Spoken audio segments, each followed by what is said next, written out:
want to tell you my story. I was shot 21 years ago. Um, it all started basically my fiance and I was on my way to work and I got ill, so he talked me into going to the hospital. I had got ill previously, the past, well, weeks prior, and I wouldn't go to the doctors. But anyway, so we went to the hospital and we found out I was 6.5 weeks pregnant.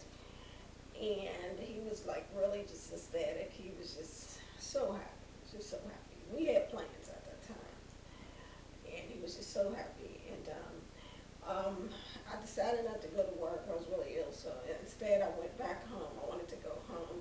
On the way home, he saw his friend's vehicle in front of a nightclub, so he just wanted to stop in there and tell them the news and get a drink, which I refused. I was very reluctant because I was ill and I just didn't want to go. And he was just so excited. He was in his own world, and that's understandable. I don't think he understood how sick I really was. So we baffled back and forth outside of the nightclub, parked on the side of the nightclub, and finally I decided I'll go in because I had to use the restroom. Well, we went in there and we saw some of his friends. We talked. Briefly, I decided to go stand over by the bar area and let him talk to his friends. Basically, what it comes down to is there was a young man that was there, and every time I had told my fiance prior that as soon as he drinks his drink, we're leaving. So every time I would look back to see if he was done, I noticed a guy sitting at a booth doing things, with his tongue towards me. Just, whatever. And he was like sitting a few feet from where my ex-fiance, and his friends were standing talking. So the third time I looked back, a fight had broke out. This guy apparently had started a fight with my uh, ex-fiance. Apparently, I guess he heard the good news that we were having a baby and he saw someone happy, and I guess he just didn't like it. Maybe he was in a bad mood that night. We were told that that guy was at another club earlier that night and stated that he was going to shoot him a nigga. And I don't say the word nigga, but I'm just repeating what I was told later after all, the event took place, the occurrence took place as far as the shooting. But he ended up shooting a person that night. I'm not a nigga, but he shot a person that night. Well, basically, what he did was the fight broke out. He claimed that my fiance bumped him, and my ex-fiance was a nice guy, hardworking guy, good guy. He's not a troublemaker. He's a professional man. And he told the young man he didn't bump him, but this guy insisted he did, which they were nowhere near it. So, of course, my ex-fiance, being a good guy, he told him, well, if I did, I apologize. But the guy hit him, basically tried to knock him out. So my ex's reaction was to hit him back, and he hit him, and the guy fell to the ground, basically. During this time, I'm grabbing his arm, and I'm saying, let's go, and we're walking away. And my fiance wouldn't turn around. He's walking backwards to the exit door, and I'm walking in front of him, and I'm saying, turn around, let's go. And he's walking with me, but he's just walking backwards. And I would look back to see, if the guy what's he doing, and I actually feel sorry for him because I figured he was drunk and just a foolish person. And, he was staggering, trying to get off the floor, and he had on like a long lived black leather trench coat. And about the third time I looked back, that was the last time I looked back. I walked in that club and I ended up coming out on the stretcher. Basically, that third time I looked back, feeling sorry for him, even though he started it, and I'm the type I don't like violence, so of course I feel for everyone. But basically, he decided to shoot at my ex, and he shot me in my back, in my level T2 section, really C7 section of my spinal cord in my back.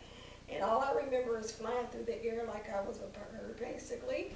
And I recall landing through a wood parquet floor. That's what I always call it. I felt like my whole body, half of my body was literally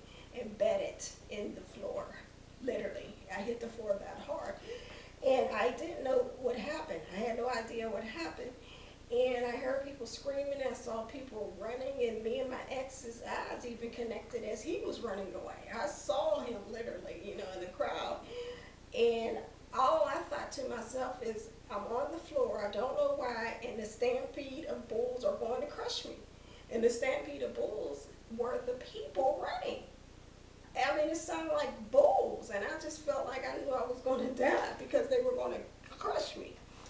Well, the paramedics came, and I recall asking the paramedics to please put my legs down because I thought my legs were up in the air, literally. Like I'm laying on my back flat, but I thought my legs were going straight up in the air. And another young woman came by running and screaming, "Oh my gosh, she got shot in her head." And at that time I'm thinking, "Oh Lord, I'm shot in my head." And I'm thinking, this is like serious. And I just said, God, it's not time for me to go. I have a baby. I had a 3-year-old at the time. I was a young mom. I said, I got a baby. No one's going to love that child the way I will. And plus, there's too much on this earth that I have to do. It's just not my time, I figured. And I forgot all about I was 6.5 weeks pregnant. Literally, I forgot I was pregnant while that, because basically was talking to God about my 3-year-old. And oh. So what it all came down to is, like, get back to the paramedics. I told them to please put my legs down. They told me try not to talk. I overheard one of them say that the poor thing is paralyzed. And I knew instantly I was paralyzed. I didn't care about being paralyzed. I just wanted to live. I wanted to survive. I'm a warrior. I've been a warrior my whole life. I've been through a lot in my young 42 years before this even happened. So I can just about handle anything. Um, my main thing at that time was to remain conscious, because I felt my body leaving. I felt the coldness. I saw I was fading away, and I kept telling myself I just got to remain conscious. And in the ambulance, I heard my ex panicking and them trying to calm him down. And I guess he wanted to get in the back, and they told him he had to sit in front while they work on me. And my thing was, as long as I remain conscious and I make it to the hospital, I'll survive. And, the doctors will save me if they get me there in time. It comes down to how much blood loss you lose. And I apparently went out because I woke up inside of some big machine, a big loud machine, which turned out to be an MRI. And it scared me half to death. And I'm like, what am I doing in this thing? And I just didn't know what happened. And then for a minute, then it hit me. Oh, that's right. They said I got shot and I'm paralyzed. I recall that. So what I did was I went back out, faded away again. I guess I died, came back. And I recall waking up in a gray, dollish room with demons. I thought that, well, really it was one particular nurse. I thought the woman was a demon. I apologize to you, ma'am, if you see this video, but I was really frightened of her.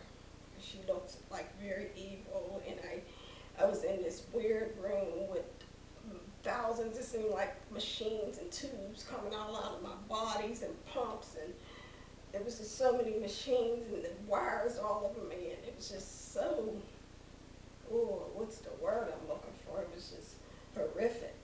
So that woman scared the living Christ out of me, and I couldn't talk because I had a trach in my throat. I guess they did that so I could breathe. Because the bullet went into my back, ate through. It's like it was. I got shot with a 9mm gun bullet, I guess. So they said those bullets open up like a mushroom and they go through tearing you up. So it went through my spine and it ate up whatever it ate, one of my vocal cords, and it came out my neck here. And then they put the trach there. So once I woke up, when I did wake up, whatever that was, no one told me how many days it was that I came out of everything. But I, like I said, I was frightened of the room and everything. But once I grasp what went on, I was actually happy. I was really happy. I couldn't use my arms or anything at first because they were paralyzed too. And so once they start working a little, the nurses made me a bandage, like, ace bandage. They wrapped it thousands of times around a pencil so I can at least palm it because my hands weren't working at the time. And I could palm it, and they had letter boards, and I would point the pencil to the letter so everybody can spell out what I'm trying to, what I was trying to express to them. That was very frustrating, very frustrating. My ex fiance, he really got it bad because he couldn't figure out to pick the right letters, and I was just really flipping at that time trying to do that. But basically, it was a senseless situation of a guy who turned out to be a gang banger. He was actually known as a hitman for this particular gang, and this gang was terrorizing the city of Pittsburgh, Pennsylvania.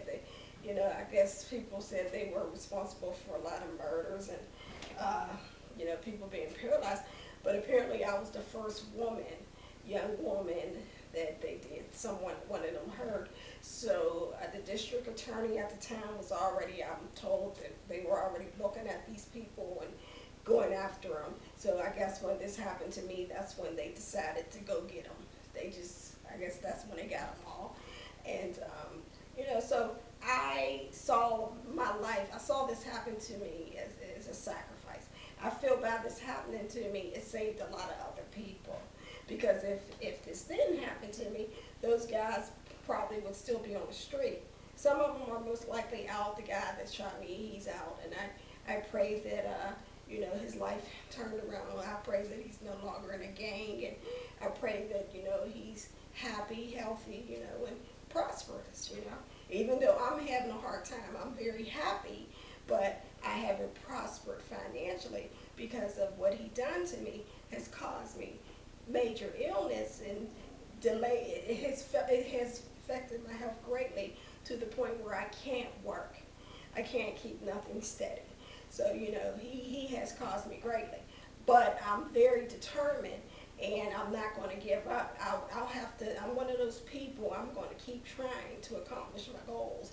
Every little step that I get, where I get some freedom of feeling well and where I can accomplish something, I'm going to keep doing. I'm just going to take it one step at a time and keep crawling to get to my destination, and I'm sure I'll persevere. If not, I'm one of those people, I will die trying. I'll be known as that person. Well, one thing about her, she tried.